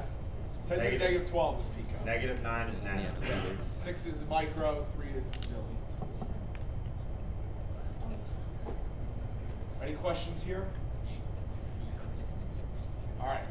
Next, we have 7 questions left. They're all going to go pretty quick. All right. Molecules with the same formula in which atoms have a different connectivity are called what? S. There are 2 types. We'll just quickly go over. You might get asked this on Friday. We're not sure. We have 2 types of structural isomerism. One is called cis. The other is called trans. So I'm going to use the example. That was everybody's favorite molecule from this semester, CH2Cl2. Never seen this one, right? In cis, the pairs of hydrogen and chlorine are on the same side of the carbon atom. In trans, the pairs of hydrogen and the chlorine are on the opposite sides. So just know that cis means same, trans means opposite. I always remember the transversal from geometry. You got two parallel lines in the transversal. It's got to go diagonal through it. That's how I remember that one. It's like this. You can make whatever joke, however way you want to remember it. Just remember it. And the only other one on here that may show up is stereoisomers. And remember, those are the mirror image ones. So if we were to flip a molecule over a mirror and try to superimpose that back on the molecule, they don't match up. They're different. It's like right? your hands. Yeah. They're mirror images of each other, but there's no way you could lay your hands over themselves to be able to make it the exact same thing. What? I never thought of that. Good job. Oh. All right. Yeah. Good job, Ed. Which of the following class of hydrocarbons contains no pi bonds? This is why I have placed this nice diagram up here. So, for alkane, the formula is CnH2n plus 2. It's going to have all single bonds from the carbons, and so sp, or linear hybridization. Alkene, it's CnH2n. The carbons will be double bonded, so sp2 and 1 sigma 1 pi. Alkene, or alkyne, CnH2n minus 2, all triple bonds between the carbons. And sp3 molecular hybridization, so 1 sigma 2 pi bonds. And so switch those top and bottom. what? Oh, yeah, sorry, sp3 on the top. Yeah, sp on the bottom. Yeah, because it's linear, so it has the opportunity to have 3 hydrogens around it, tetrahedral geometry. So this becomes a fairly obvious question now. Which of the following class of hydrocarbons contains no pi bonds? As Ben has already observed for us, I clicked too fast and threw the answer at a duckets. So a small molecule of water is lost when 2 molecules are linked together in what kind of polymerization? Condensation, right. Remember condensation, water forms on the side of your glass on a hot summer day, and there's enough ice in it anyway. What is water is formed from the polymerization, so it's condensation. What is in addition polymerization? You just keep adding the same chain of molecules to itself over and over and over and over and over. And then what also is dehydration? Because they might ask that too. Dehydration is just the opposite of condensation. It incorporates more molecules into the structure of the polymer. So, which of the following classes of compounds contains trigonal-planar geometry? Why? Right, the double bond between carbon creates sp2 hybridization, which is the one for trigonal-planar geometry. Alkenes, yay. 3 more questions. Which of the following has the highest boiling point? So I'll give you the formulas. Pentane. No, don't give them the formulas. What's the formula for pentane? Oh, you got that one. You got like that. 5 carbons, right? Alkane, you can figure out the H. Butane, how many carbons? 4. You don't even have to do all that. Look at the prefixes. We got 5, Decane, 4, so 10, dec. 1, 3. Which one's the heaviest?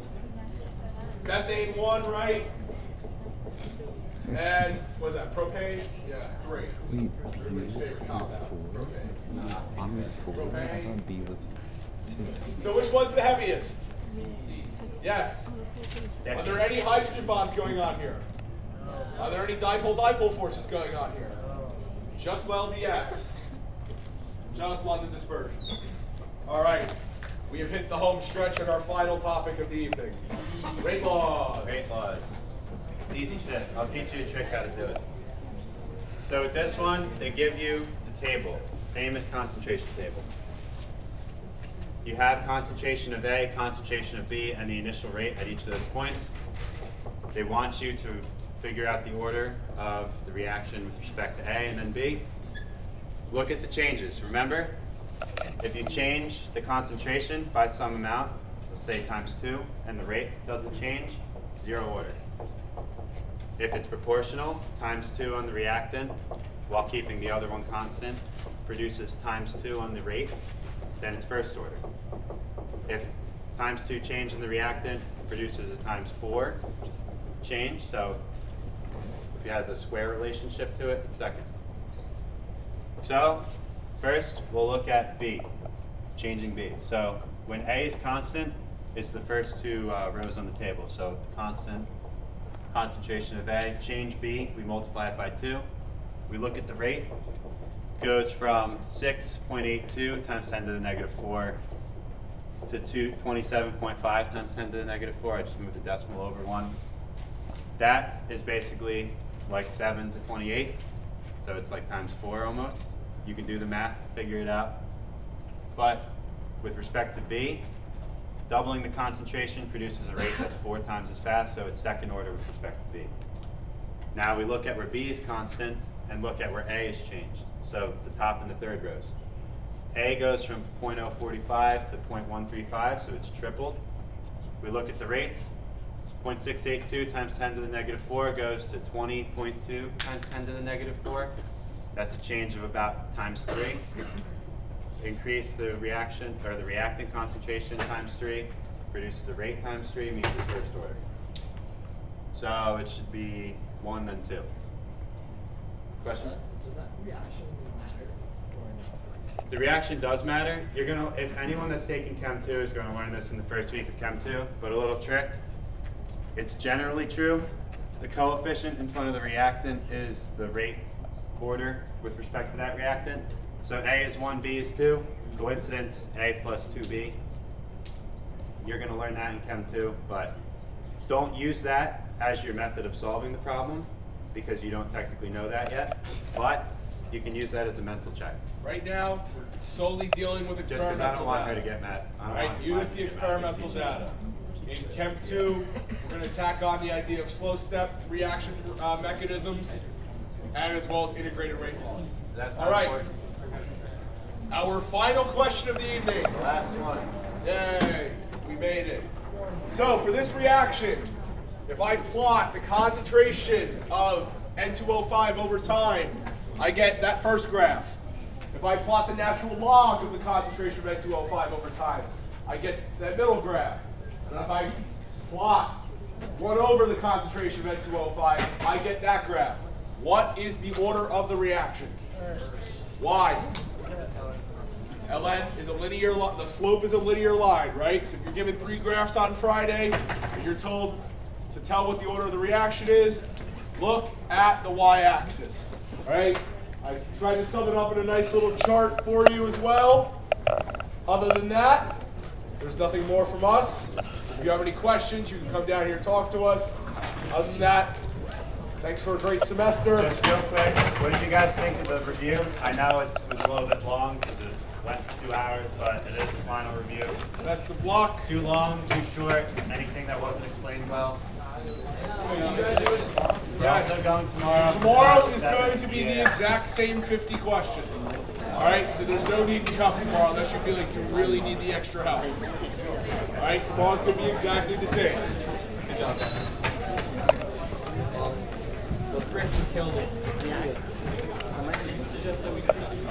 Good luck.